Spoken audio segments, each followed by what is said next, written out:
जय हिंद, जय भारत। दोस्तों, ये जो ईरान इजराइल अमेरिका का वॉर चल रहा है, वॉर क्या है? ना तो एक तरफा कुछ डिसीजन निकल पा रहा है, ना तो ये है कि वॉर ख़त्म हो गया है, ना ये है कि चल रहा है। स्टेट ऑफ हॉर्मुज़ कभी खुला है, कभी नहीं खुला। अभी थोड़ी देर पहले ही न्यूज़ थी कि इंडिया के 2 शिप्स पर भी फायरिंग की गई है। बहुत अच्छी बात है, कोई कैजुअलिटी नहीं हुई।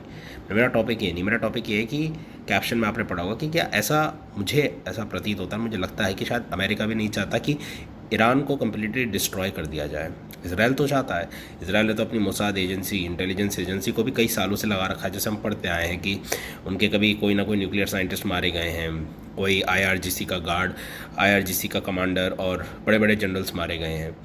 पर अमेरिका शायद कहीं ना कहीं सिर्फ वो एक दिखाना चाहता है कि वो पावरफुल है, लेकिन कम्प्लीटली डिस्ट्रॉय नहीं करना चाहता। इसका रीज़न जो मुझे लगता है और जब दिखता हुआ नज़र आता है वो ये है कि जब तक ईरान में ये एंटी वेस्ट सरकार है, तभी तक सऊदी अरेबिया और इजराइल अमेरिका पर डिपेंडेंट है।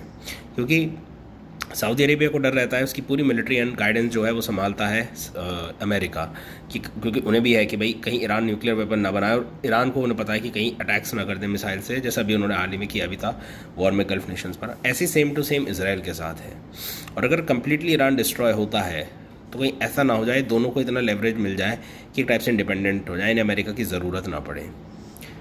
क्योंकि इसराइल ने पूरे मिडिल ईस्ट पे सारे देशों से बहुत आगे है वो, और सभी आप समझ लीजिए जब उसके अंडर आते हैं, सिवाय ईरान को छोड़कर, क्योंकि उन्हें डर है कि ईरान ने परमाणु बम बना लिया तो विद इन मिनट्स के अंदर इसराइल को डिस्ट्रॉय कर सकता है, क्योंकि वहाँ पर एक काफ़ी आप समझ लीजिए ऑर्थोडॉक्स रजीम बैठी है।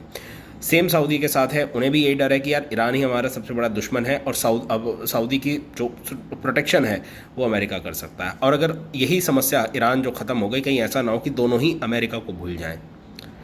मेरे ख्याल से ये चीज़ मुझे लगती है, क्योंकि बार बार हम देखते हैं ईरान को ख़त्म करते करते करते धीरे धीरे रजीम पलटने वाली होती है, फिर रुक जाती है। ट्रंप कभी कहते हैं कि ईरान के पूरी सिविलाइजेशन को ख़त्म कर देंगे, फिर रुक जाते हैं। कहीं ना कहीं ये चीज़ अमेरिका को लगती है, या नहीं तो उनकी डीप स्टेट ये चीज़ कंट्रोल करती है, जो मैं मानता हूँ।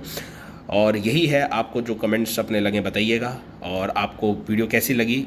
अगर आप मानते हैं ये चीज़ सही है तो भी सही है, नहीं मानते तो अपना कमेंट्स में ज़रूर बताइए कि नहीं ये कुछ ऐसा है, अपने वो दीजिए व्यूज़। बाकी लाइक, शेयर एंड सब्सक्राइब ज़रूर करके जाया करिए। ऐसे इन्फॉर्मेटिव वीडियोज़ आप पे से जल्द जल्दी पहुँचें।